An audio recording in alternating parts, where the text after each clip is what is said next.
Listen up, Gotham. Testing, 1, 2, 3. Hiya, Buttons. It's me, Harley Quinn. This is Batman. This is Robin. Tune into the Bat Fanatic podcast. The Bat Fan Addict Podcast. The Bat Fanatic Podcast. The Bat Fanatic Podcast with Sammy Warmhands. With Sammy Warmhands. The Bat Fan Addict Podcast. Bat Fan Addict Podcast. Although, Sam, you might think about changing the name.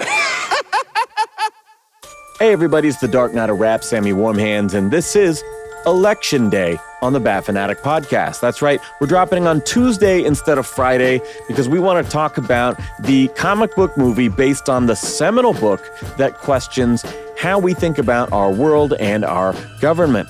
As always, I'll be joined by my co-hosts, Gramps and Dunk, and we've got to shout out our friend and sponsor, the Nando Knight at TNK Comics and Collectibles. You can follow on Shortboxed for a look at his slabs for sale at shortboxed.com/TNK Comics, or on Instagram for convention appearances and claim sales at the Nando Knight with a K. All right, today we are diving into the all too relevant film for the 5th of November, V for Vendetta. She's like, can't you just have some nice non-graphic t-shirts? I'm like, sure, whatever. But I swear, No, I would never concede every to that. time we go somewhere, I'm wearing this tonight. We go out to this Italian restaurant. Mm-hmm. The waitress, I love your shirt. And I thought she was talking to Amber. And I was like, oh, yeah, thank you. And I looked at Amber and I'm like, yeah. She's like, fuck. She's just Like, rolling hey, her this eyes. is who you married, man. This is a paid actor. See, I had that with my Joker jacket. I don't know if you guys remember that whole thing, but when I saw it at Emerald City, and so I'm texting her pictures of it, and I'm posting these texts on social media because she's like, oh, I love that for you. And I didn't know that's like a trendy fucking thing to say sarcastically to people. It is? That's from Schitt's Creek. Okay, there you go. Oh, I love that for you. Right. And I had no idea. And so I'm like, I know, right? It's perfect. And she's like, no, it's not. Whatever. And so I buy it.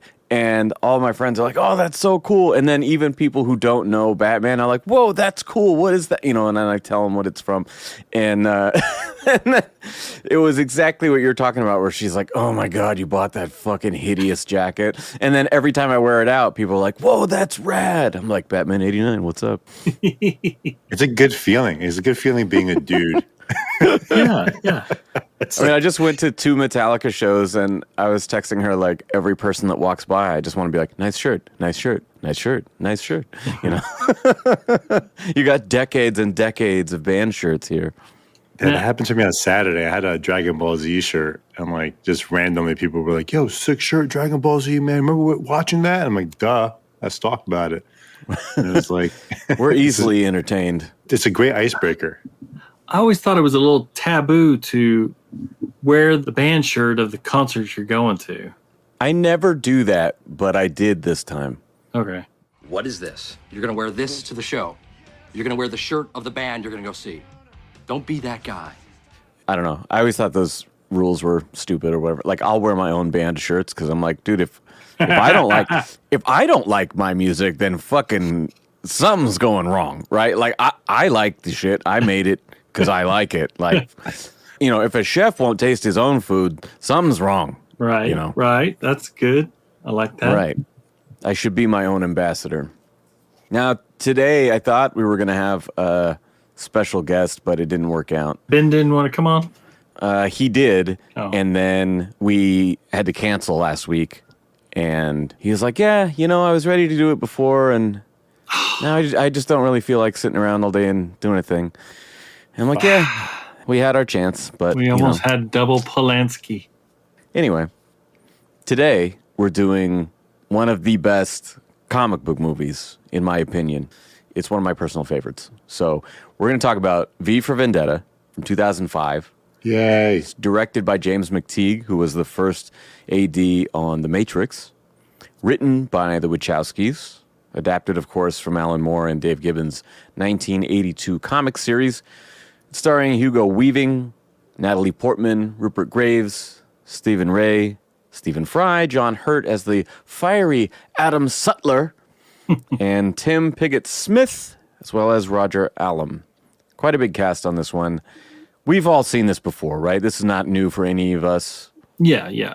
Seen it so many times. I remember seeing it when it came out in theaters, and it had a little bit of controversy about it, because Had Alan Moore already said, I fucking hate this movie, Yeah. it sucks. And you're like, well, it's not finished yet, but I'm sure it's gonna suck. no, Alan Moore did not even want his name associated with it. Yeah. He's such a weird guy. All it did was just create more interest. And that's pre-Watchmen as well. Another thing was, this was a movie based on a 1980s graphic novel, but there was some talk about how it actually was more of a reflection of the U.S. political landscape at the time. And I mean, it's still kind of relevant today.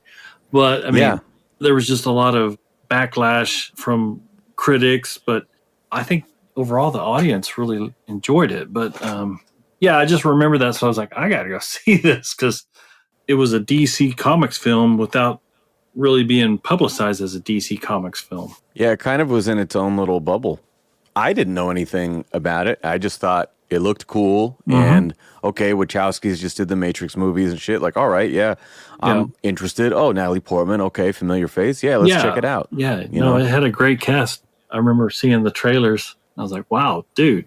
And then I got the graphic novel later and read it.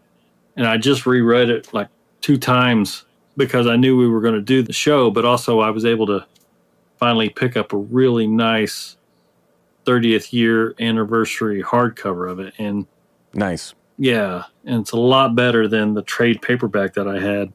It's very similar, but there are a lot of differences between what they did in the movie, but we'll get into that later. Yeah, there's a lot. And apparently I have about a 19-year turnaround on these because I loved this movie in 2005. I loved Sin City in 2005. I read Sin City last year, got all those deluxe hardcovers. I just last month got the Absolute Edition V for Vendetta. So, it takes me a while, I guess. But I did read the source material before we sat down to do this. And there's definitely a lot, particularly in the middle, that is way different. Yeah. The central theme and ideas are very similar, but the way that this was such a product of its time in the early war years of the Bush era, and not in a way that feels dated, it's in a way that, to me, humanizes it a lot. And I understand, especially in these days now, we get so tired of people putting their politics in your face all the time. And I'm guilty, with other people doing the same. You're wearing a Rage Against the Machine t-shirt. What are you talking about? Exactly. And I did that on purpose.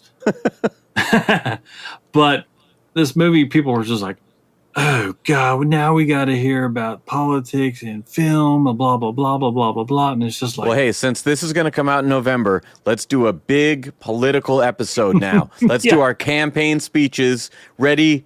Go. Fuck. Short and sweet. I love it. That's it. Moving on. I watched this, I believe it's 2007. So I was a junior in college. And of course, I'm at that point in college where you want to be rebellious. And also Zeitgeist came out. I don't know if you guys remember that documentary.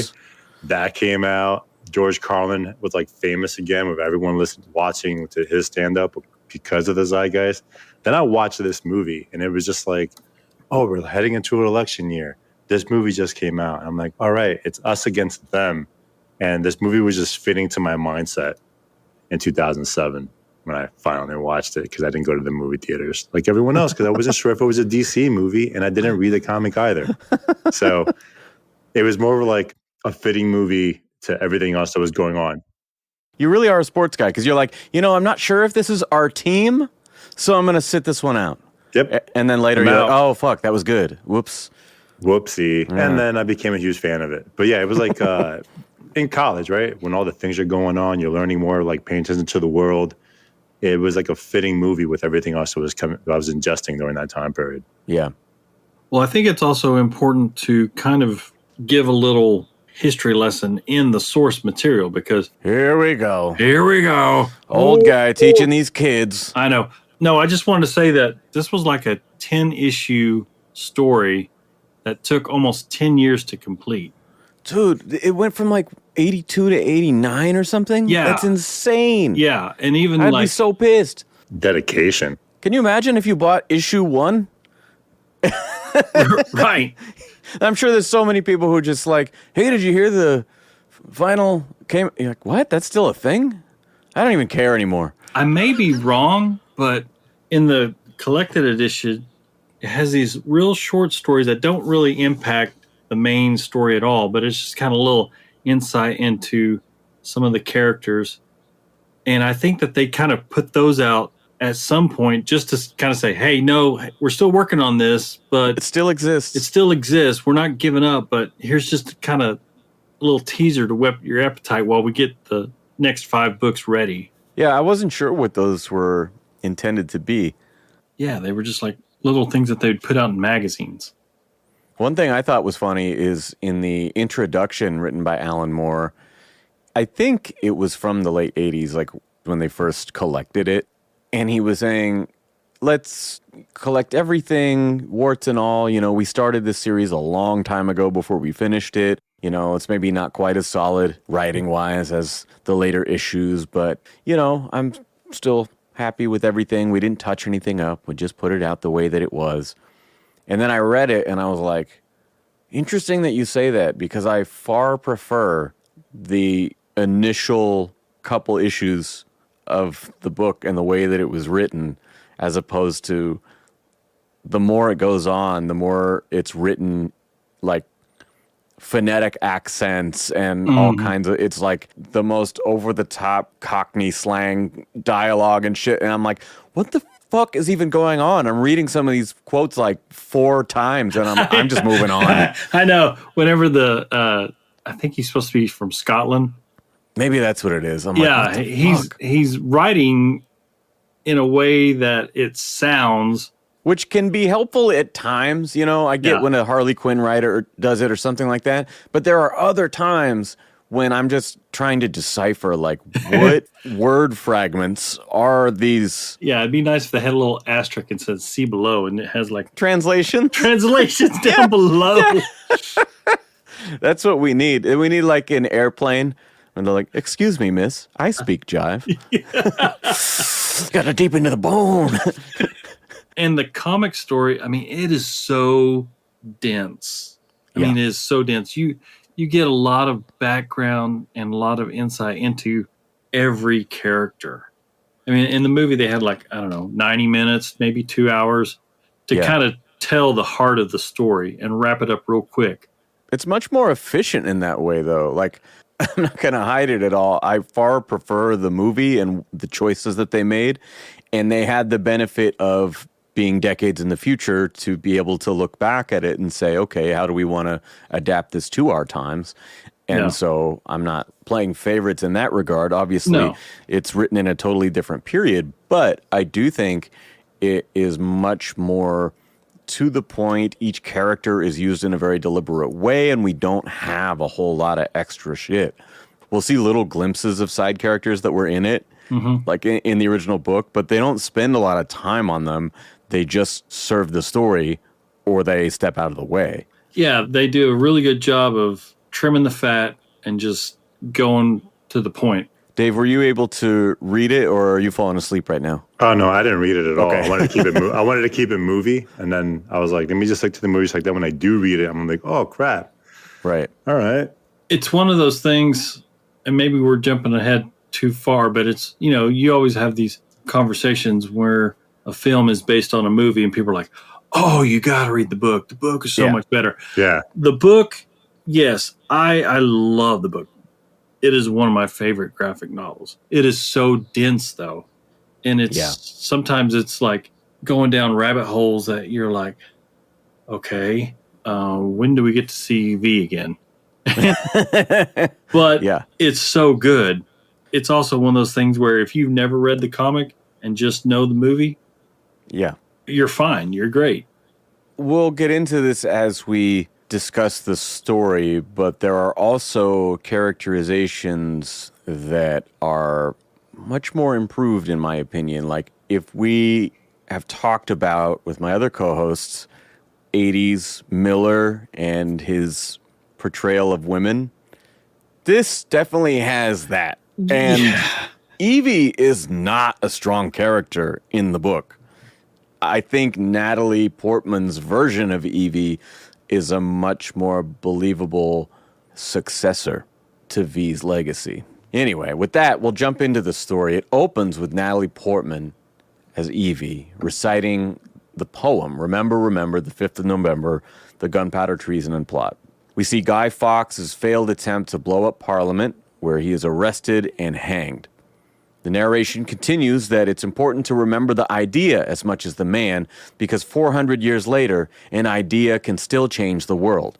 But it's not an idea that I miss, it's the man. Cut to a strikingly fiery title card against all black. And I'm instantly hooked. This is something a little different than our average superhero movie. This is almost like reminds me of a Mark of Zorro, too. Yeah, sure. Very similar in style, very dramatic. That prologue is almost like Gangs of New York era. You're seeing the gallows in the streets and all that. Yeah.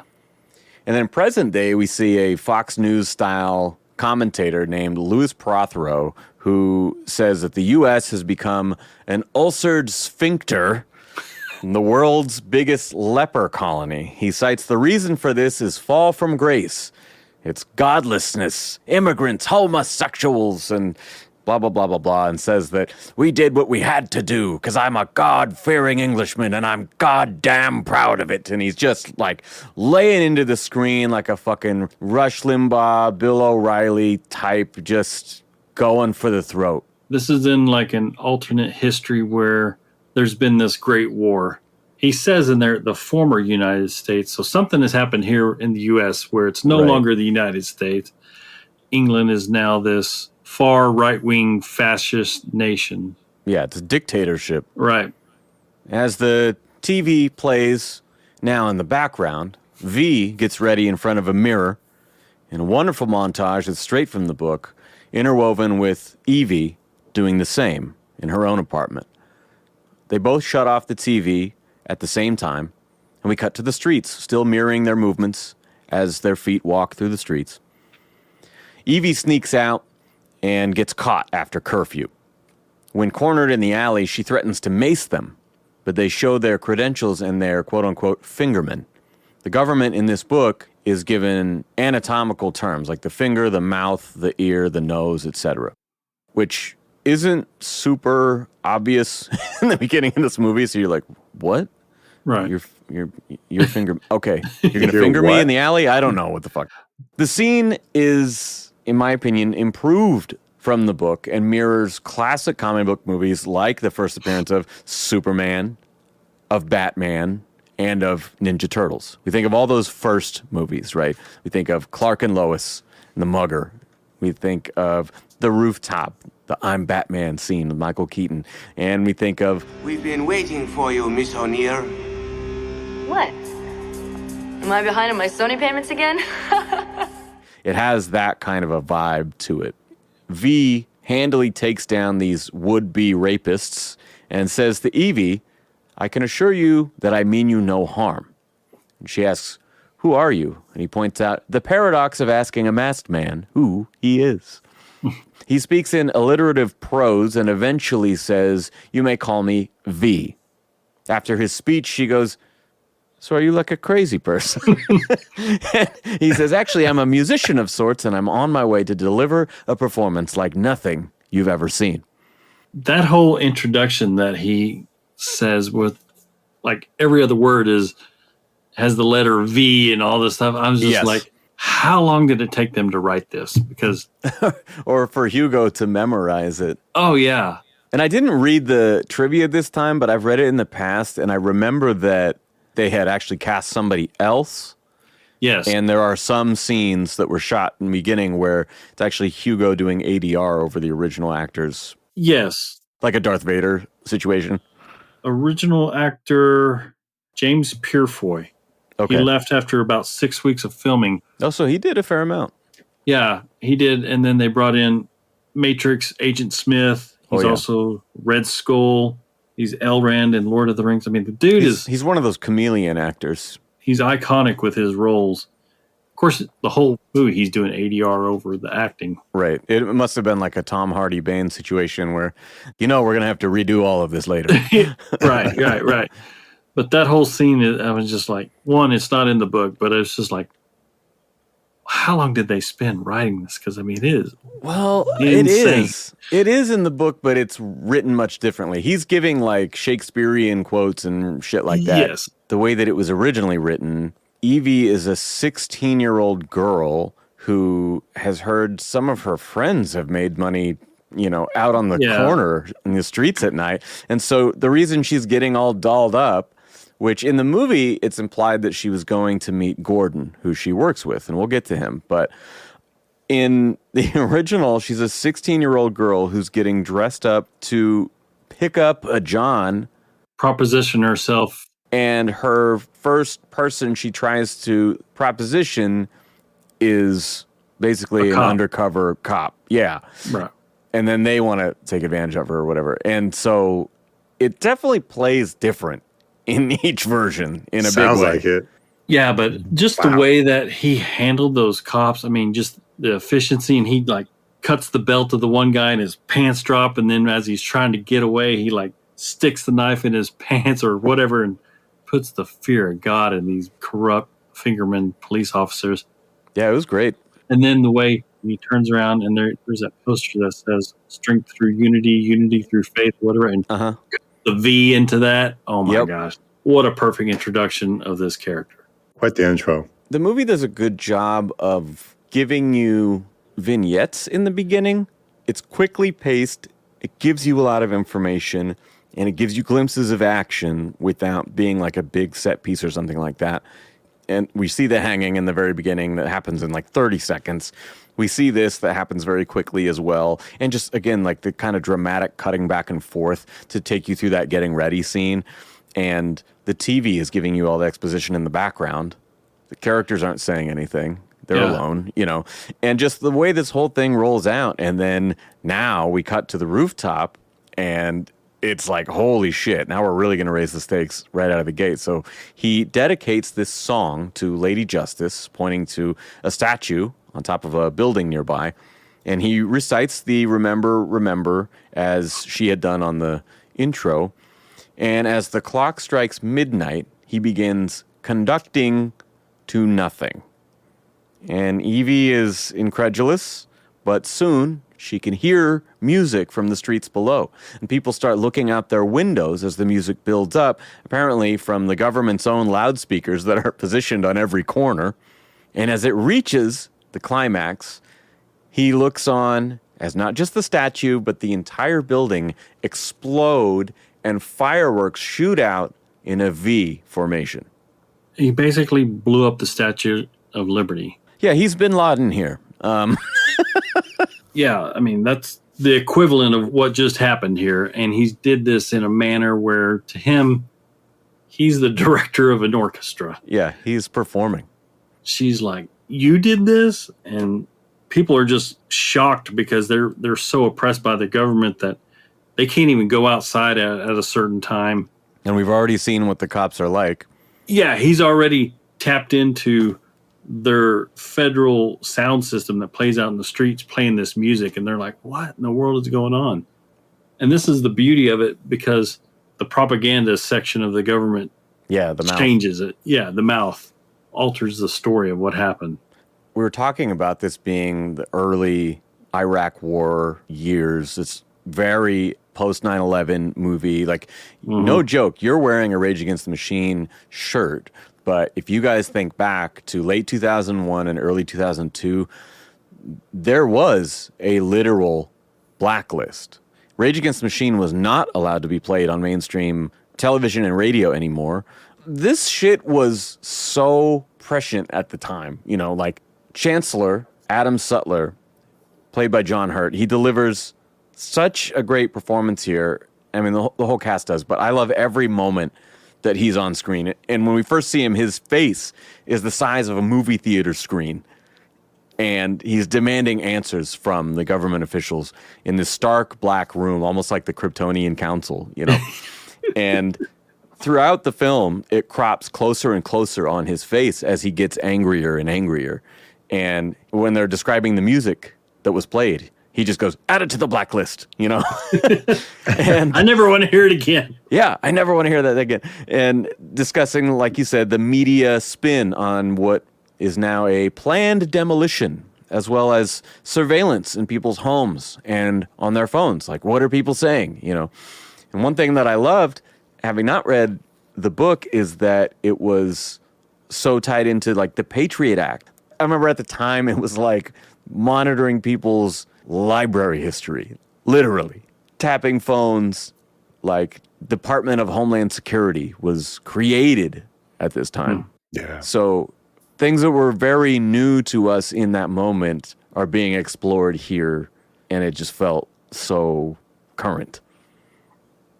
Inspector Finch says that the bomb was apparently homemade from ordinary materials and cannot be easily traced. According to Finch, whoever he is, he's very good. And we see Sutler like, you would do well to keep your editorializing to, you know, whatever. He just fucking shuts him down. Like, I don't want to hear anybody complimenting this piece of shit. At the BTN, British Television Network, news anchors spout all this bullshit that we just saw discussed behind closed doors about this so-called demolition, and nobody's buying it. We see the people watching their screens. Bollocks, you know. Evie works there at the BTN and apologizes to her boss, Gordon Dietrich, for standing him up last night. We're seeing the through line, like, she wasn't out there hooking. She had dolled herself up for a date with him. Again, I prefer this to the teenage prostitute angle.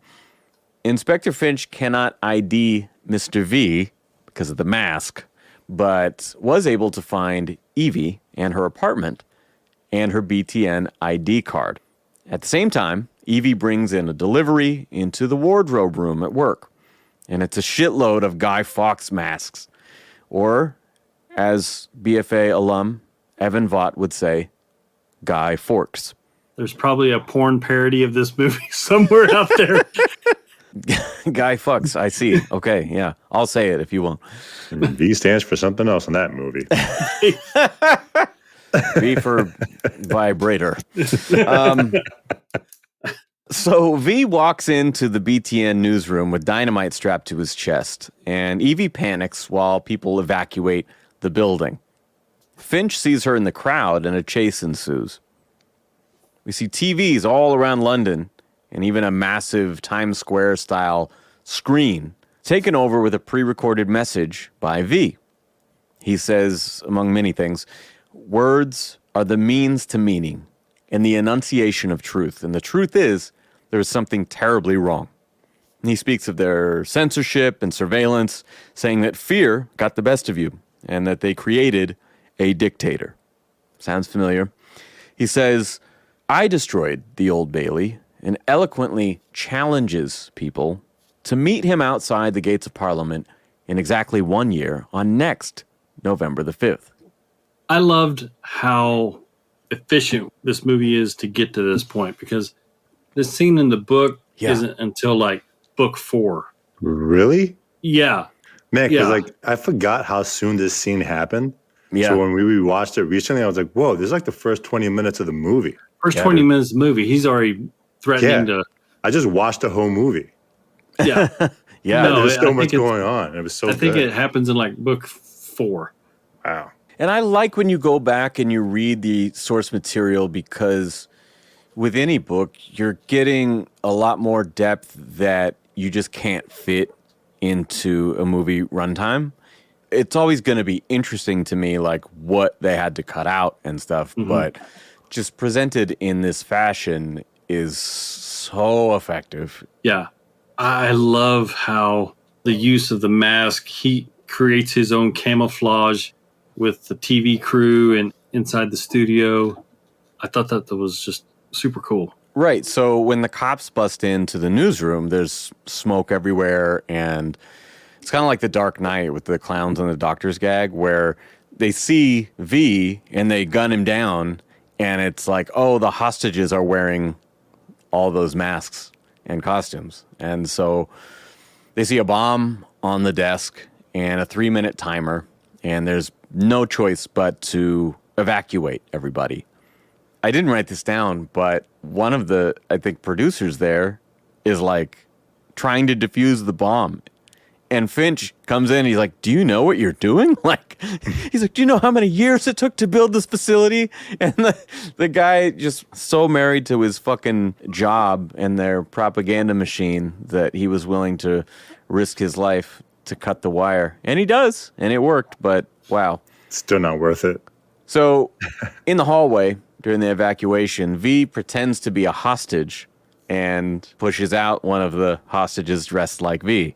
And so, oh, it's him, right? And kills half a dozen cops in his escape. This is a pretty brutal scene. Yeah, I mean, we've already seen 2 fight sequences with V where you can see that this dude is not normal. He is like super strong, super quick, super efficient with these knives that he's got. He doesn't even have guns. Ruthless. He just takes these armed cops out in 3 seconds. And even uses one as a human shield. Yeah. And then I love the point where he comes face to face with that one. It's kind of sick, but basically just shoved his knife up in him and the guy's bleeds out. But you can tell already something's different about this dude, you know, not just mentally, but physically, how he can fight. Can you in this imagine costume. If they just opened with this instead of the alleyway? Because, like, the magic of this movie is that they get you to empathize with the terrorists, right? I mean, like, that's... Right. Our main guy, he's an anti-hero, but he is a terrorist. But if they just opened with this bomb threat and he's just, like, slicing and dicing cops who are just, I work this block, there's a guy trying to take over this building. I'm going to come in and stop him. And he's just fucking running them through. If they open with that, it would be much harder to get you on this guy's side. Oh, yeah. Definitely. You know, he's definitely different than your normal DC superhero that does not kill. He's no fucking Batman. He does not care. And he will kill innocent people. And I say innocent. I mean, he's killing the armed guards that work for the police and the government that have never, had any interaction besides just standing in a hallway. Right. And that's, he will just, again, the difference between, like, him saving Evie, and we're like, oh, okay, so this guy has some good in him, right? And then we cut to this, and we're like, hey, he's pretty fucking ruthless, though. It's kind of like the cause over everyone else's lives, which is, that's a terrorist. Right. That's the vendetta part of it. Yeah. And when he reaches the elevator, there's one last cop who finally gets the drop on him. And Evie comes into the hall, sees this happen, sneaks up behind him and maces him. She gets knocked out, and V kind of has to, like, oh shit, do I fucking save her again? I don't know. And immediately there is TV footage of the cops shooting the masked hostage, when they first come in there. The news anchors are saying, and the terrorist was killed. And it's like, oh God, that's real footage of them killing one of their own employees. Mm-hmm. And they're like, see, we got him. I remember when the first time I watched it, I was like, man, the freaking news is full of shit. And I'm like, God damn it, right? Because what we were going through during that time period. Well, I saw it in 2007. Same thing. We're still going through it. Yeah. And it was like, damn, like, we trust the news to tell us, like, the things we're supposed to be worried about and things are obviously honest journalism. And I remember just being like, I reacted at that moment. Like, these damn it. Like, he's got to pause the movie and do a lap around the apartment. God damn it. Yeah. Even watching it now, I had the same feeling because as you watch these news anchors, they use all these key words, right? Like, shows you how propaganda works. And, well, yeah, like if you look at any news headline from the same publication about the same event happening on 2 different sides, right? Yep. One will say, like, hostages murdered by combatants or whatever, and then the other one will be like, 3 people died in an explosion. And it's like, yeah, because that bomb was ours. That's why. Whoops. That's the beauty of the satire, both in the comic and the movie. I mean, the whole point is to show how manipulative it can be, because there's even a part where they're getting ready to go on the news and the one guy says, "We just report the news. We don't make the stories." That's the government's job. That's the government. Sarcastically. Well, when they were watching it, Evie was like, "Oh, she's," or maybe it was a later scene, but she's like, "Oh yeah, she's lying. The news anchor's lying." It's like, why? It's like, "Oh, because she blinks a lot when she knows that it's not real."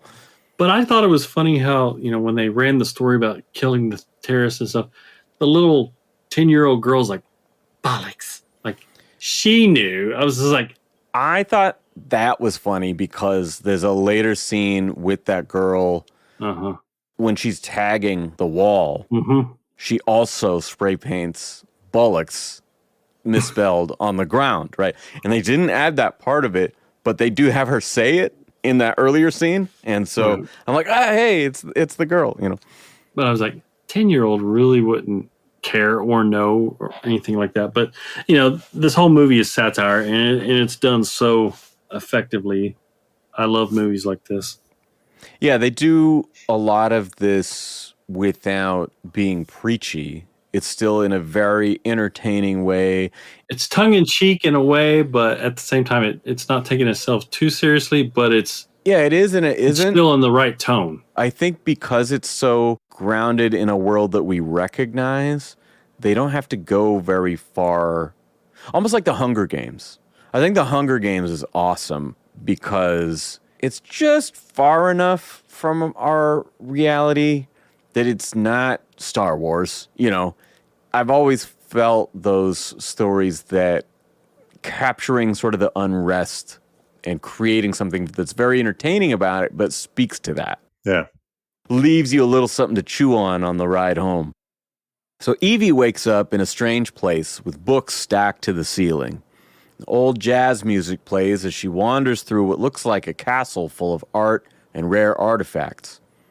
V says this is my home, and that these things are from the vaults of the Ministry of Objectionable Materials, because, after all, you can't steal from a censor. Evie starts to question oh my God, I hit that cop, whatever. And she gets ready to leave, and V says that, well, if I left you behind, you'd be tortured by Creedy and maybe worse, in pursuit of finding me. And so I brought you here, but you can't leave just for the next year. And you're stuck. Cut to Inspector Finch, who says that Evie's parents were political activists and that her brother was at St. Mary's. And we don't know what this means. We kind of see clips of him as he's piecing things together before we get a clear picture. And also, being an American, we have our incorrect version of English that's normal to us. But every time he says, St. Mary's, just say Saint. God damn it. Am I the only one that watched this with subtitles? Yes. Seeing it in the movie theater way back then, you just took what you could understand. But it's just like, when I watch Peaky Blinders. One, I'm watching this late at night. Wife's already asleep. It's quiet. I've got the volume down. And I can't catch every word, especially when they pronounce in certain dialect. Yes. So watching it with closed caption was very, very helpful. So the next morning, V is cooking breakfast, and Evie says that she is now grateful that he saved her. She notices the severe burns on his hands, and he just goes, oh, yep, and he puts on some gloves to make her feel more comfortable. She loves his toast with, quote, real butter. Wow. And he brags that he stole it from Chancellor Sutler. And this scene is also very evocative of 9/11, saying that the building is a symbol, as is the act of destroying it.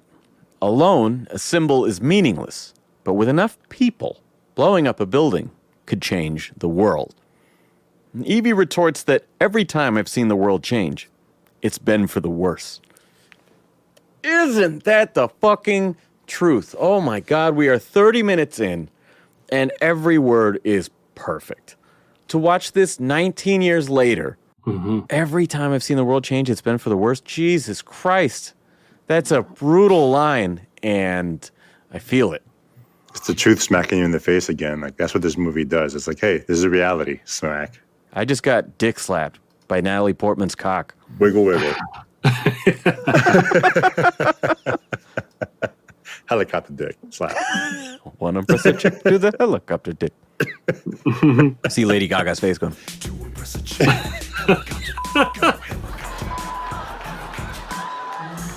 Prothero is watching himself rant on TV as he gets into the shower. I love this part because he's just like gleaming in his own bullshit. Practically jerking off to himself. Yeah, man. straight up on his own nonsense. He's like repeating it. Yeah. He's like, yeah, grah. And then Yeah, I said that. like when you're watching your favorite movie and you quote the line with Happy Gilmore or something, you know, he would be like, England prevails along with the fucking scream. He was so you know? in it. It's kind of like wearing your own band's t-shirt, right? Oh, you bitch. Ooh. Burn. I'm not also in the crowd at my shows singing along. Come on. When he shuts off the TV, V's reflection is in the black screen. I love this. And he calls him Commander Prothero. Because he says something like, if I had 5 minutes with him, or if I could just be there right with him. Right. I'll tell you what I would do if I was there. That terrorist. And then he shuts it off and V is there. He's like, oh, fuck. So he calls him Commander Prothero because when we first met, you wore a uniform in those days. And we get brief shots of Larkhill Detention Center, inmates being tortured, a man in the ruins of a burning building. And V says, I'm the ghost of Christmas past. I'm like, what? It's so good. Finch gets a call in the middle of the night and arrives at Prothero's place. His body is on the ground, adorned with a single rose. Again, they speak of how to spin this cause of death for the general public. More bullshit. Bollocks, bollocks, bollocks. Bullshit, bullshit, bullshit, bullshit. No drinks for me, thanks. Bullshit, bullshit, bullshit. Bollocks. We should start saying that now. So when Evie wakes up, V is sword fighting an empty suit of armor while watching The Count of Monte Cristo. And I never appreciated this before, but the scene is not unlike Prothero's own interaction with his TV. They're both very alone and transfixed on their obsessions. I really like that this kind of mirrors the very last thing we just watched. He's actually in his living room sword fighting while watching a guy on TV sword fighting in his favorite movie. Just a fun little mirror. Yeah, I mean, he's reenacting the movie, but he's really practicing. Yeah, he's still training. He's in a training. sense. It's almost like his attempts when he's fighting the finger police or whatever. In his mind, he's reenacting, you know, the Count of Monte Cristo and Zorro and all this stuff. Yeah. He's fantasizing of being these characters. If 35-year-old Bruce still watched The Gray Ghost, hyping himself up. Now, Finch says that Prothero was one of the richest men in the country before he became, quote, the voice of London, which is their twist on the voice of fate from the books. Mm-hmm. The source was an investment in a pharmaceutical company, which they then tied to St. Mary's, but they don't really explain what any of that means just yet. V and Evie finished their movie, and V was apparently quoting it the whole time. I love that they're sitting next to each other and they get to the last scene and he's sitting there talking over it, kind of like we were just talking about. He's like, I'm this police killing, building, blowing up terrorist, but I've got this soft side. Right. I love stories. Yeah. Let's watch this movie together. And he's like, did you like it? And she says, well, I felt sorry for Mercedes because he cared more about revenge than he did for her. And he just shrugs it off like, well, you know. Bitches be crazy, you know. But again, great writing because he's fully consumed by his mission and would not see that side of it at all. When the movie is over, BTN announces the death of Louis Prothero. Startled, she then notices the news anchor is excessively blinking, as we mentioned. And I didn't really appreciate this before, but because she works with these people, that's why she's like, that's her tell. Because they know each other. Initially, when I was watching this, I was just thinking, like, you can recognize certain things in people's body language. And she's just catching that, whatever. But it's like, oh, no, we know each other. And that's how I know this person specifically is full of shit. Evie also says that her ID card was missing and asks V if he had anything to do with that. He calmly says, yes, I killed him, and that violence can be useful. After all, she didn't object when he took down the fingerman who attacked her before. When Evie asks, are you going to kill more people? He simply says, yes. Finch goes into Prothero's military records and stumbles upon the Larkhill Detention Center. He asks around, but the records are either deleted, omitted, or missing, and is basically told to go fuck himself. Evie wants to ask V if she can leave and go hide at Gordon's. She tells him about her brother's death at St. Mary's, her parents' subsequent activism, and how they were abducted by Creedy when she was just a kid. She said those black bags erased them from the face of the earth. She said that she's not strong like her parents. She's afraid all the time, but she wants to do something this time. And V said, well, I am in need of someone with certain theatrical skills. Finch finds some records of Larkhill and discovers that the highest paid person there was a priest who is now a bishop. We cut to a massive church where a man tells the bishop that there's been a mix-up, and the girl that's there for him is a little older than usual.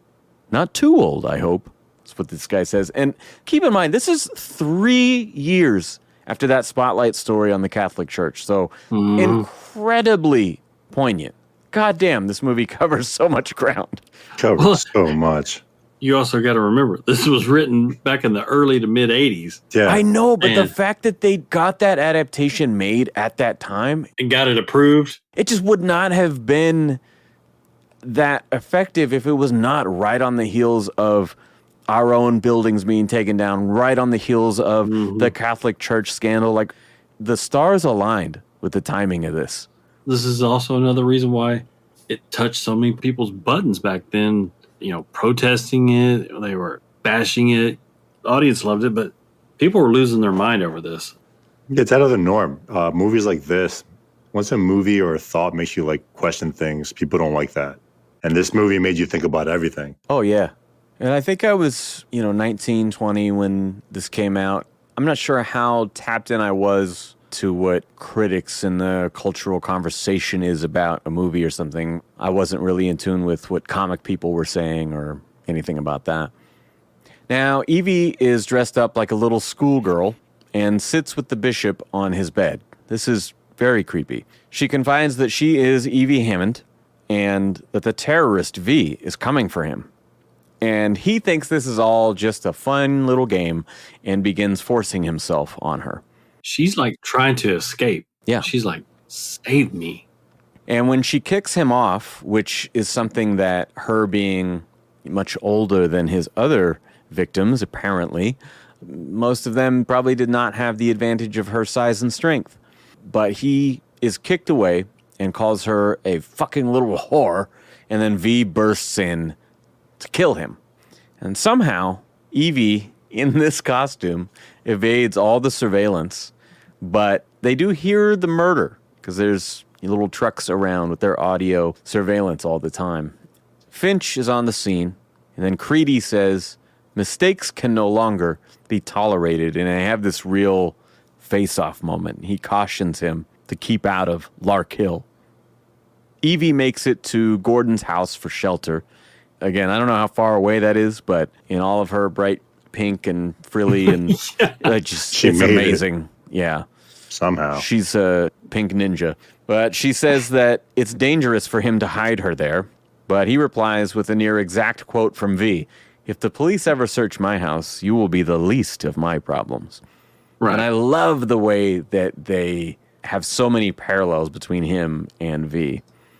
And Gordon shows her a hidden passage in a bookcase, which is very Batman.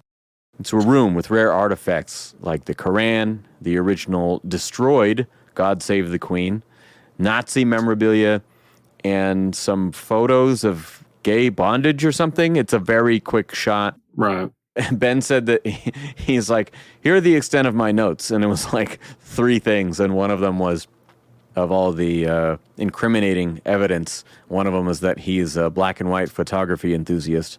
So, well, the The God Save the Queen poster is funny too because it has Sutler's face on it. Sutler's face on it. Yeah. Which timeline maybe doesn't add up there unless the Sex Pistols came really late over there. well, it kind of alludes to a hidden story that he wants to keep secret because, in this fascist government, the counterculture of the homosexual, and that kind of hints at maybe Sutler's got some hidden lifestyles, that skeletons in his closet. Yeah, maybe? Skeletons in his own closet that he doesn't want people to know about. He explains that when you hide your true self for so long, you forget who you were beneath that mask. And then Finch visits the coroner, and they find only household generic poisons in the toxicology report. He gives her a rose, as was found at the scene of each crime. She used to be a botanist, he says. Finch later says that every person at Larkhill has been killed except one doctor. Her history stops cold, and they surmise that she must have changed her name. Turns out that new identity is Delia Surridge, the coroner. Mm-hmm. The only thing that maybe I don't love is that some of the detectives' findings are like too sequential, too convenient in timing with, like, oh, we were just introduced to this character. The very next scene is him finding out that, the last person we're looking for is that person we just met 30 seconds ago. Right. They got to move quick. Yes. As they race to her house, she's awake in her bed, speaking to the shadows.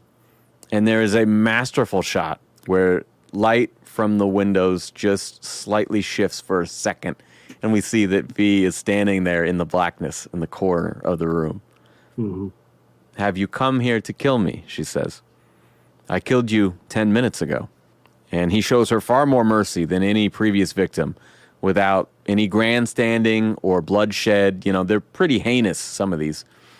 He leaves behind her journal, which Chancellor Sutler tells Inspector Finch is a matter of national security and a possible forgery by the terrorist and a violation of the Articles of Allegiance, which is a phrase that I just fucking love. The rebellious punk rocker in me hears something like the Articles of Allegiance, and I'm like, yeah, fuck that, Well, he tells him, he threatens him, because if you ever say a word about this journal, that's reason for treason. Yeah, you'll forget everything you've read here today. Yeah. Delia now narrates her journal, and we see a flashback sequence, various experiments on prisoners at Larkhill. When 75% of her quote-unquote patients had died, she remained hopeful that the man in room 5 was showing great progress. He was the key to everything, she thought. And the room numbers, of course, are Roman numerals, the namesake of V himself. Good Lord, dog snoring. Come on. Gotta edit this shit later. Did he just get a mic? Yeah, Gramps got 2 mics in there. One for ambiance and background noise. One for his commentary. Hey, stop snoring. Leave that in. The scene ends in explosions and fire as the burned, naked silhouette of the man in room 5 stares at her and screams. All her work was lost, and all those lives lost for nothing. Evie wakes up, and Gordon is cooking the exact same, very specific version of eggs and toast that she had at V's. When she points out the coincidence, and V has earlier said coincidence is an illusion, Gordon says, well, there's a simple answer for that. It's hard to believe that behind this wrinkled, well-fed exterior there lies a dangerous killing machine. I don't think that any of that was in Alan Moore's original script. No, and I mean, this version of Gordon Dietrich is vastly different than the comic. I also think that I'm so used to reading superhero books that everyone's so recognizable in their suits, their costumes, their elaborate gimmick, whatever it is. And that when there's so many people in this that are just a guy who wears a suit, there are times where I'm like, until someone says his name, I don't know who the fuck I'm looking at right now. I totally agree. I had to go back several times, and I had to literally make a list. Yeah, I think Gordon is much more distinguished in this one, as is Inspector Finch. Yeah, exactly. Those two you can tell immediately, but Gordon in the book has a totally different character. He's much more of a background character, too. Yeah. Like, it takes a long time, I think, before they ever really link up on anything in the book. Right. Finch begins looking at the newspaper archive from St. Mary's. We see headlines like 80,000 dead. I tried watching this during the lockdowns of 2020 because I was like, oh man, you know what this reminds me of? Like, you know, seeing photos of New York City completely shut down and like all this crazy shit going on. And then that summer, it was like the National Guard was in our fucking cities fighting off protesters and, you know, beating the shit out of journalists and like crazy shit was happening. And I was like, man, this reminds me of V for Vendetta. I had such high anxiety at that time. My wife was like, are you sure you want to watch this? And I remember getting to this scene and I was like, you know, this is probably a bad idea. And I turned it off. Like, I'll wait till later. It's not so close to home. Finch asks his partner very discreetly, what if the worst, most horrifying, violent attack in this country's history was not the work of religious extremists? What if something else unleashed that virus that killed 100,000 people? And what if it was someone in our own government? Would you really want to know? At Gordon's, he tells Evie that she's about to see the best episode he has ever done. Because again, they're work friends, and he also has a late night show on BTN. Mm-hmm. He clearly modified the show after the censors read the script and has an actor dressed as the Chancellor. And as he walks out, we see military drawing guns on the crowd, forcing them to applaud. I love this. As the impersonator says that the terrorist is no longer a threat anymore, he is then subjected to slapstick gags, and the Benny Hill music plays while they run around the studio. And when they finally catch him, Sutler removes the mask, and it's his own face beneath. And so we get this great standoff between Sutler and Sutler. You know, they both say, like, it's him, fire, you know. And the firing squad obeys. They are both shot to death. And for late night political satire, this is fucking great. And in a hardcore police state like this, it's fucking ballsy, man. So dangerous. And like V kind of snickers and laughs in the background. And then we cut to the real Sutler watching this on TV looking like Dr. Claw, shattering his champagne glass in front of the TV. We never see his face, you know. You know, again, I'm talking about like Carlin or something where you could do such a better job sometimes with a well-crafted joke. You know, this is a guy who takes himself very seriously, and his control of information and their control of thought is paramount. It's second to none. That part for me is like very, reminds me of like 2020 as well, because there was like a lot of censorship. And the one thing that like I feel that still keeps our freedom are like comedians. So like watching this movie now, it's like, oh wow, that's like the final straw. Yeah, when they start killing the comedians, then you're in Russia. Then we're now we're screwed. Yeah, it was very eye-opening rewatching that, because I was like, oh man, don't want to get there. At home, Gordon is on the phone with his agent saying, well, what are they going to do, fine us? He seems incredibly naive given everything else that he's been hiding and everything he seems to know about this government. But Gordon seems to think this will only help his viewership. Later that night, Creedy's men break in and abduct him. Evie hides under the bed, mirroring the earlier scene that we saw when her parents were taken. The amount of callbacks in this movie, again in 2005, on par with Batman Begins, which came out at the same time. This story is so well crafted in the way that it goes back and forth and mirrors one character's experience or one timeline's experience with another is so effective. I thought Gramps was writing something down to say, but I was, but it's for later. He decided to take a break and write his will. He got tired of me talking. It's either that or he's writing down the snoozes. No, I'm making notes as we're going along for later. Okay. When Evie tries to escape, she is also taken and winds up in a dark interrogation room. The silhouette of a man says that she can return to her life if she just tells them where to find V. But Evie doesn't speak, so she winds up in a hospital gown with her head shaved, sharing meals with a rat in her prison cell. To call out another 2005 masterpiece that I mentioned, the overhead shots in the cell remind me of Hartigan's cell in Sin City, which taken directly from the original books. I love these shots. Evie finds a letter in the hole in the wall, and it's a letter from someone named Valerie, written on toilet paper. She tells her life story, having a crush on a girl in class, and once she came out in high school, her parents disowned her. The story is chopped up with shots of Evie being tortured for information, but each time she's dropped back in her cell, she digs out the letter and reads. Valerie was acting in a film when she met her true partner, Ruth. They shared, quote, the best years of their lives together. Ruth grew roses called Scarlet Carsons. When America's war comes to England, Sutler rises to power.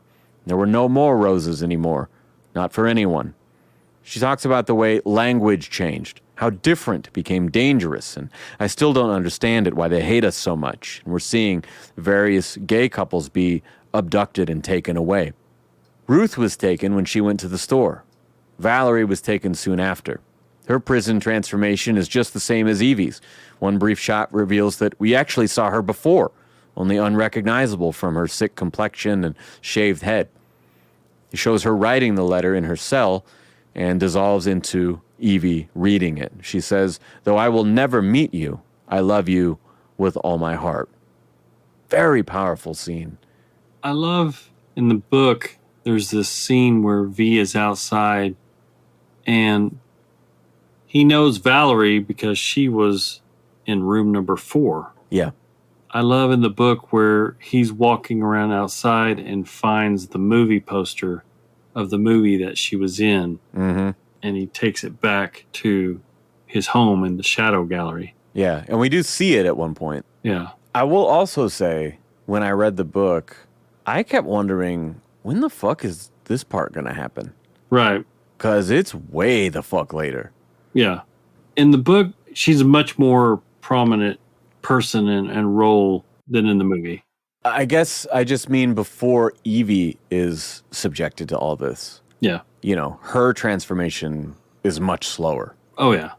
Evie is given one last chance to comply before execution. She looks them dead in the eyes and says, no.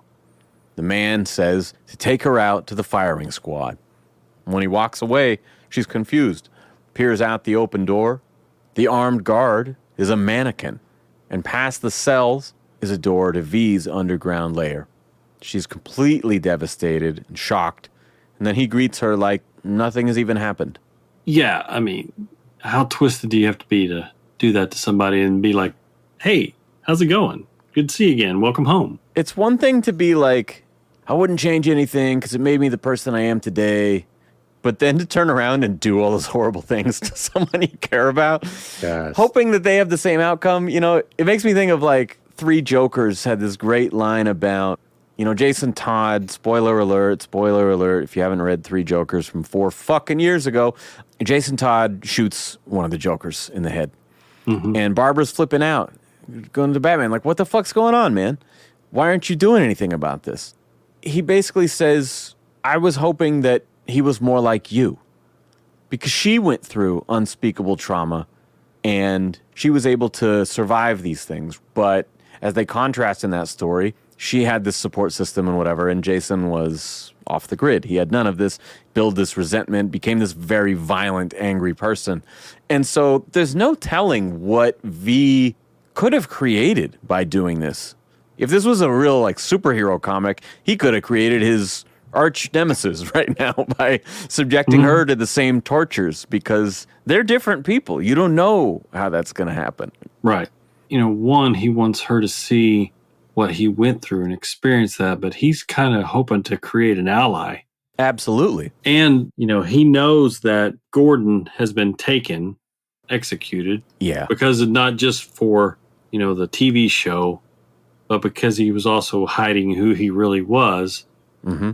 He's hoping to put her through the same torture that they put him through at Larkhill and come out on the other side as this enlightened visionary that has the same goals that he does and the same mission, but it doesn't work like that. I guess at least he didn't give her those toxic medical experiments. That's really the only thing he spared her from. Yeah. It's like, well, if I did that, she'd just die. But, at least she didn't get burned up. Oh, that's true. Yeah. Well, it's like you got to be careful what you say around him because that's the second time, right? First time was like, if I had 5 minutes with him.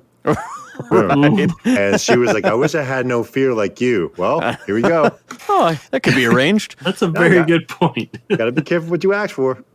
So he says that Gordon was killed when they found the Quran in his house, but V, quote unquote, saved her by torturing her in this way. And this whole confrontation is awesome.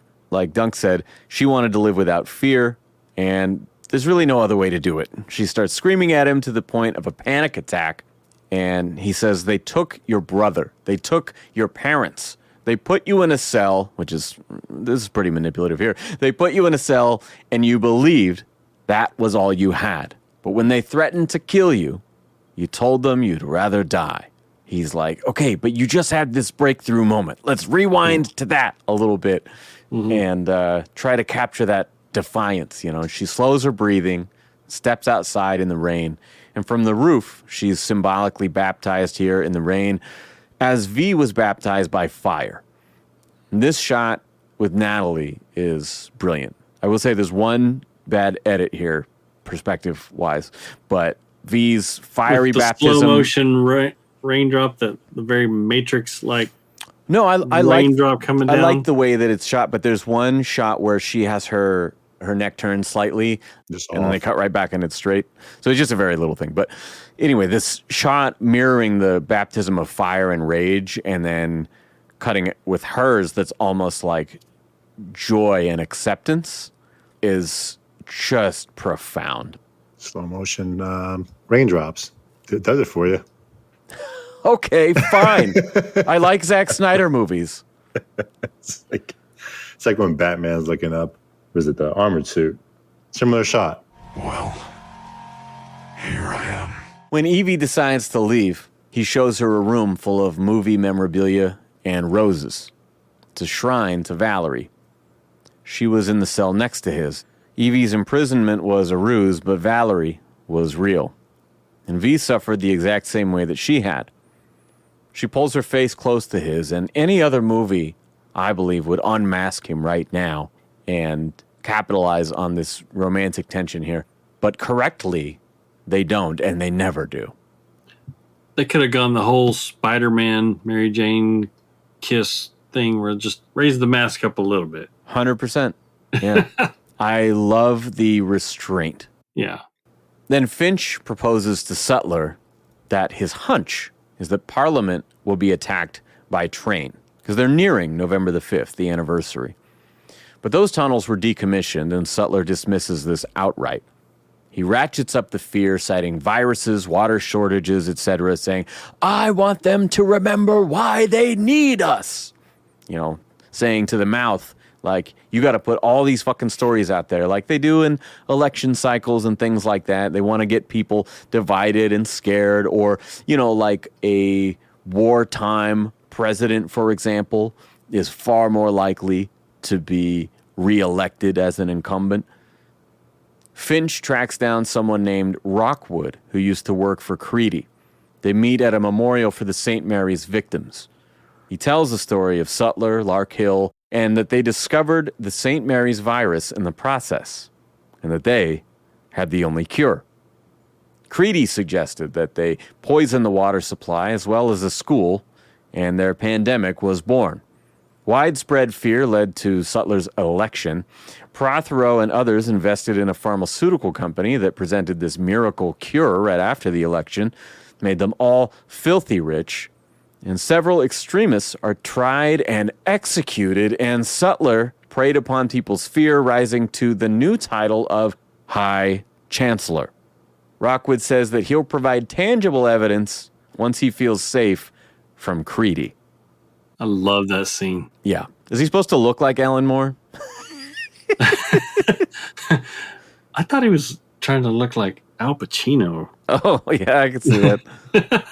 But, I mean, this whole conspiracy theorist where, the government made its own pandemic. I was like, oh my gosh, dude. I mean, these themes just cycle over and over and over, and they'll just continue cycling over and over. Doesn't matter which generation it is. It never ends. I'm treading very lightly here because I'm not a conspiracy, false flag kind of person. But I do think this is a very compelling story. Well, this is one of the things that I'm sure Alan Moore had an issue with because this was not in the original book. Yes. Rockwood says that once he feels like Creedy is being watched, okay, well then I'll come and tell you, Finch, the real story. I'll give you the real evidence, right? And so knowing that Creedy is now being surveilled, V sneaks up in his greenhouse with a knife to his neck, and he proposes that Sutler is going to need a scapegoat, and that Creedy's smart enough to know it. V said his only demand is the surrender of Sutler himself, and then Creedy can take control. But it's very interesting to me that he okay, I want you to watch this guy, and then I'm going to go and sneak into this guy's place and duck their surveillance. So it's like, well, why did you do it in this order? You know what I mean? Yeah. That is true. So that's one thing I don't exactly get. But he basically says to Creedy, if you turn on your boss, then I'll give you a pass here. And you know that at some point he'll throw you under the bus just the same. Finch gets a call saying that William Rockwood died 20 years ago. Fuck beans! That was them, wasn't it? Elsewhere, Evie stumbles upon a little girl spray painting the V logo over those propaganda posters, the strength through unity, unity through faith, which is a dead ringer for the girl in the book, as we mentioned. Sutler and Creedy face off as the city plunges into disorder. There are robberies and riots, and V sets up the dominoes as Finch narrates a long chain of events from Guy Fawkes himself to every scene in this film, all the way to scenes that haven't been shown yet. This spoils its own ending, including the death of the main character, and does it so marvelously that I'm eating it up. I don't know about you guys, but this sequence is fucking great. I do love the dominoes. Yeah, I had to I recorded it, how good it was. Not just the visual though, but Finch is talking about everything that's happened and then he's theorizing what will happen. We see a shot of him and Evie living in the same house. We see a shot of V getting gunned down later. We see all kinds of shit that has not happened yet, some of which they'll show you eventually, some of which they'll never show you. I've never seen a movie really do that. But then it's you're still excited to see how it gets to that. But I love that, when you see V laying the dominoes down and they all start falling. Oh man, God. That scene where it's finally done. I was like, how long did it take them to set that up? I think it says in the trivia how many pieces and how long it took. You got one take for this one. Make it good. How many cameras and backup cameras do they have? Yeah. But yeah, Finch proposes that all it'll take is one cop to shoot a civilian in the streets here and shit's going to hit the fan. So Sutler will do the only thing that he knows how to do, which is a show of force. And then all V needs to do, he says, is keep his word and show up on November the 5th. And then we get the amazing shot where it's not just all the dominoes falling, but the red and black that make that iconic V logo, the reverse anarchy symbol. Then Finch is still awake, sitting upright, fully dressed, at 7 a.m. when his alarm goes off, November 5th. V sits by Evie's empty bed and hears a familiar song from the jukebox, Cry Me a River. She's waiting for him. Well, he had asked her when she left, just do me one thing. Meet me before November 5th so I can see you one last time, basically. Yeah. So we see him on the day and oh shit, she never came back. Right. Sutler rages on the big screen saying that any agitators will be made example of. And he doesn't even entertain the idea that V could succeed in his attack, saying that the only thing that will happen is instead of reading a newspaper, I'll be reading Mr. Creedy's resignation.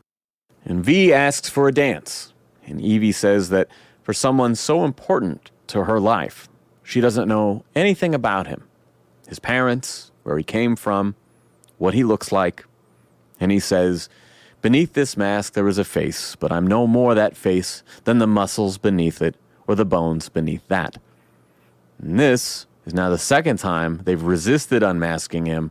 I just love and appreciate the commitment by the filmmakers, because a lesser film would unmask and, oh, it is Gordon after all. He survived, because like he's only dead because V told us he was dead. We don't know, it'd be so easy to do something dumb like that just for the sake of, oh, and we added our own twist to it, guys. You see what we did there? Yeah, I'm happy they shied away from that. V leads her down to the decommissioned subway that he spent a decade repairing. The train car is full of explosives. He said, this is my gift to you, Evie. Everything I have, my home, my books, the gallery, this train. I'm leaving to you to do with what you will. And in the book, there's a perplexing statement. She asks, what is this place? And he says, it's my will. And she's just like, what? This guy talks so strange. I never know what he means, right? And we don't find out until this scene that he means it's basically a suicide mission, and he's leaving all this behind as if written in his will. So I don't really like the way that it was initially set up. It was very weird. And then, 8 years later or whatever, oh, it's his will, get it? 2 presidents later. Anyway, V says that the time has come to meet my maker and that all I want is at the end of that tunnel. She gives him a kiss on the mask and V rushes off. Chancellor Sutler gives a televised speech as we see Creedy in the subway himself. There's a team of gunmen and V is waiting. This time, we see the TVs all around town, but everyone's living room is empty. No one's watching. Creedy presents a gift to V, and it's another black-bagged prisoner. This time it's Sutler, who's crying and begging for his life. Creedy shoots him in the head and tells V to unmask. As they try to take his mask, he kills the first 2 men who approach. Creedy says, you're not going to cry. You're like me. And V gives the most badass reply, saying, the only thing that we have in common is that we're both about to die. And Creedy's like, how do you think that's going to happen? With my hands around your neck. Jesus Christ. I know this is like the most easy, crowd-pleasing, tough guy bullshit, but I just love it. It's so well written. It's so good. Yeah, and he just delivers it like it's a matter of fact. I mean, it's so dirty. I'm not Harry. making this up. Yeah. Creedy says, we have guns. And V replies, no, what you have are bullets, in the hope that once your guns are empty, I won't be left standing, or you'll be dead before you've reloaded. I'm like, good God, man. It's like one banger after another, the dialogue here. And here he goes full Battinson and takes an entire barrage from the firing squad without falling down. And then we get maybe the only slightly dated CGI effects, the slow-mo shots of him knifing all these guys with the little comic booky motion lines. Yeah. I like everything about the sequence except the motion lines. It had to go full Matrix. It did. He does knife all these guys before they can reload their magazines, and Creedy gets in a few shots, but V still keeps coming.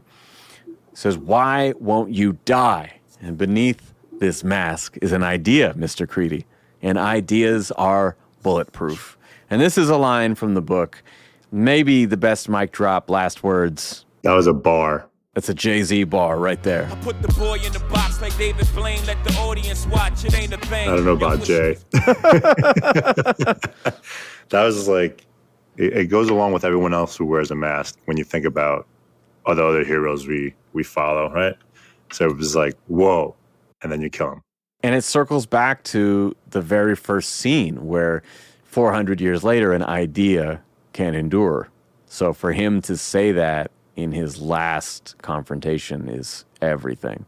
He then kills Creedy and staggers away, leaving a blood-red V smeared on the wall.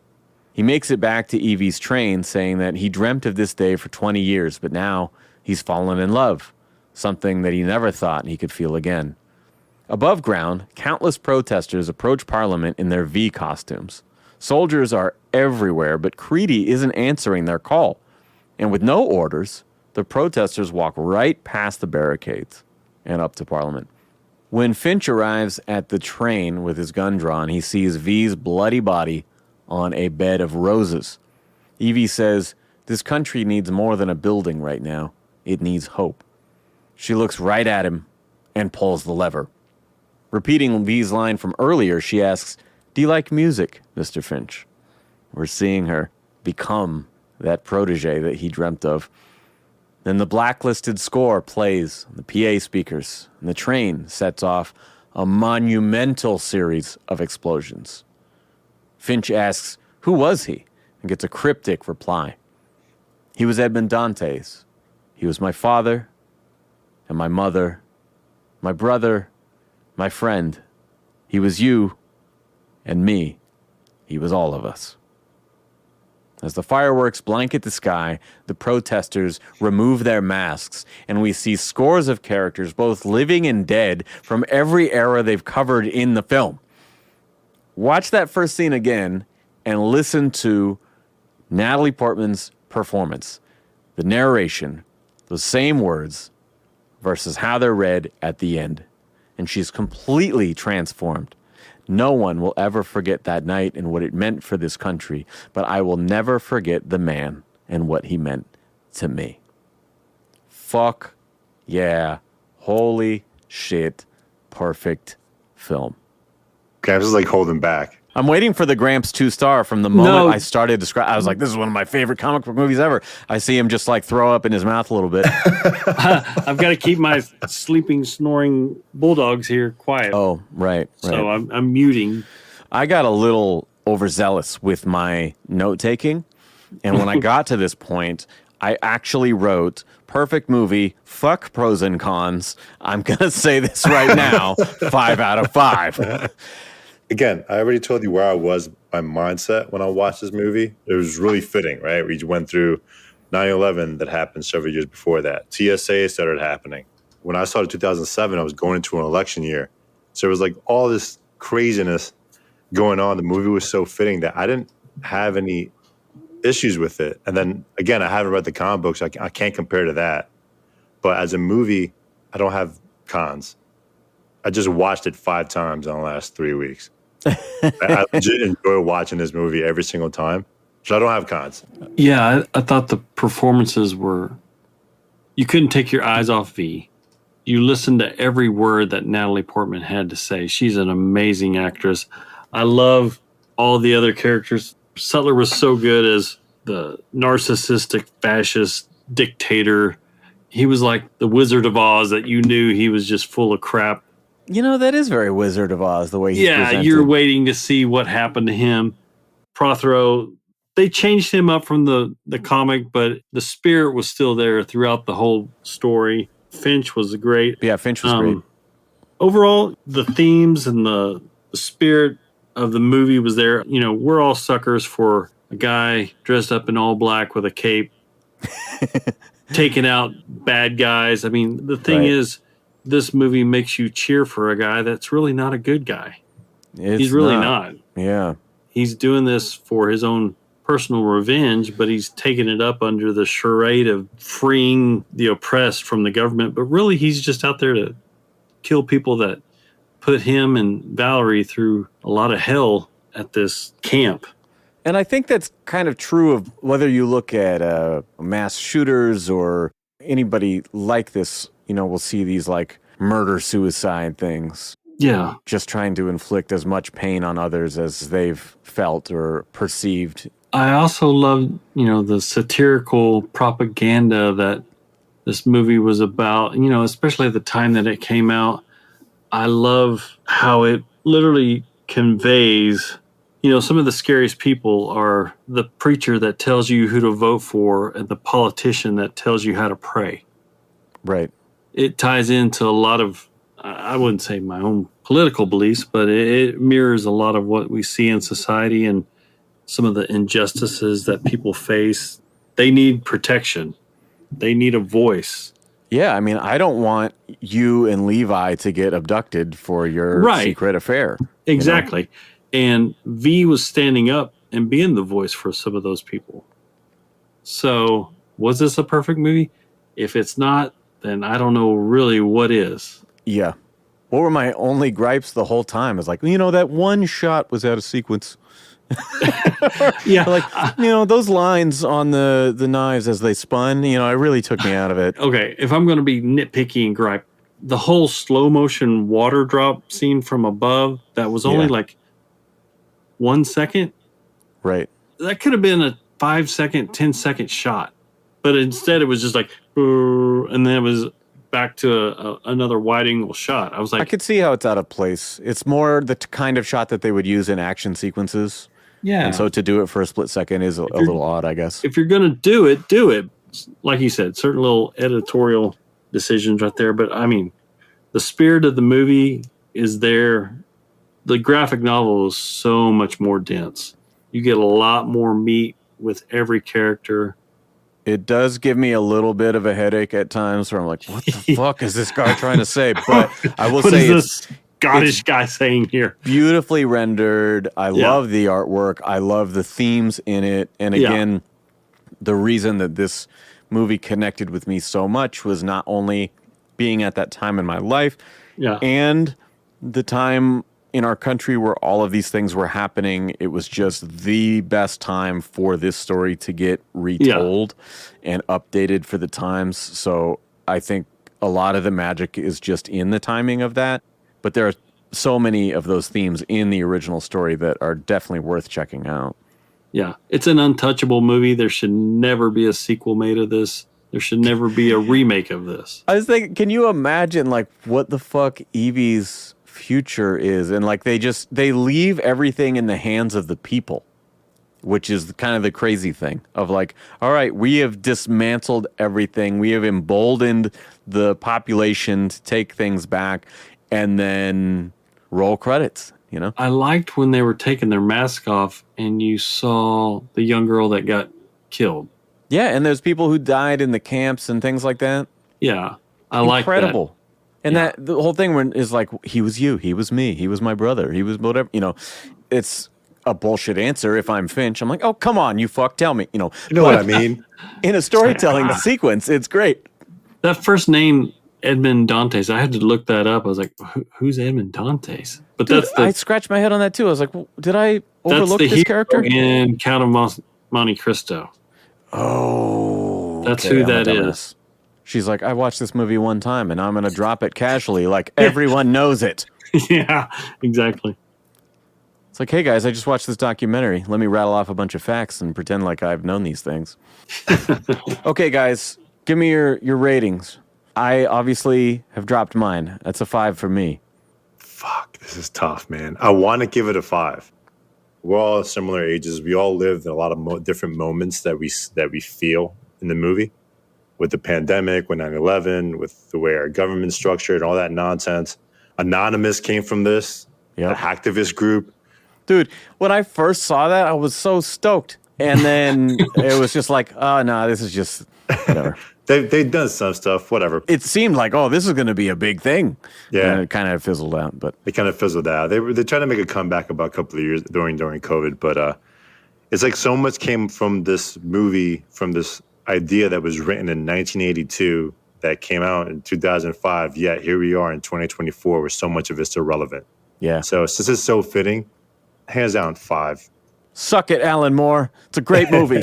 They were trying to use recent technology. All right. Like, the Matrix came out, 99? So you had a couple of scenes. They were probably filming this in 03, 04?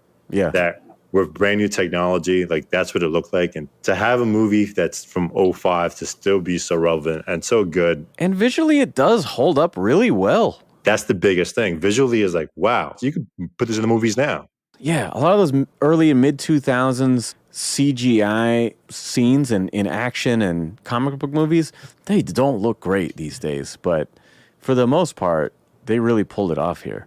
Yeah. And I see myself watching this over and over again. Like it's just one of those movies for me, kind of like Batman Begins. When I see it on TV, I'm like, all right, I guess I'm watching this for the rest of the evening, and that's it. Like, yeah, this is one I like to watch annually on November the 5th, and that's why I wanted to record this here in September so that we can deliver this episode for people who maybe do keep up that tradition or maybe wanted to start that tradition.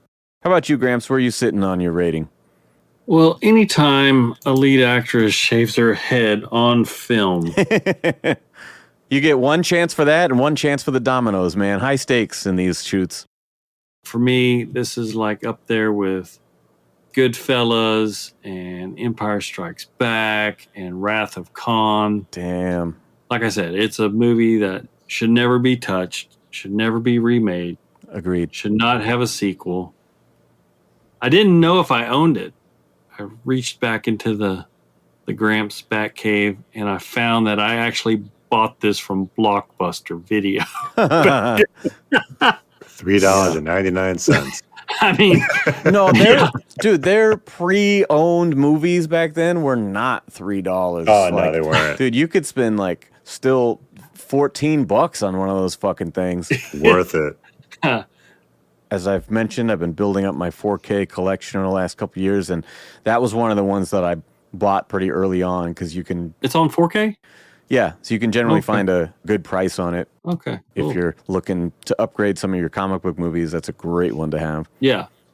No, I loved it. I think it's a unanimous 5. Is this the second time we all scored the same? Oh, yeah, we did have another unanimous episode. And 5s at that. Second unanimous. That's pretty good. I don't think we're ever going to get 5s across the board again. Yeah. Not if Sam keeps picking Superman movies. All right, that is our show. Thank you guys so much for listening for 5 years of this show. That's right. Next week marks 5 years of the Bat Fanatic podcast, and I believe this show has radically changed my life. I've met so many great people like Dunk, like Gramps, like Nando, and so many more. So thank you guys for embracing me in this community. I hope to see you out there at even more conventions next year. We will return, as Gramps joked about, with more content that follows the theme. We're going to do One Bad Day this season, and we're going to do more of the Man of Steel. So following up our Christopher Reeve episode, get ready for Superman 2. Stay tuned.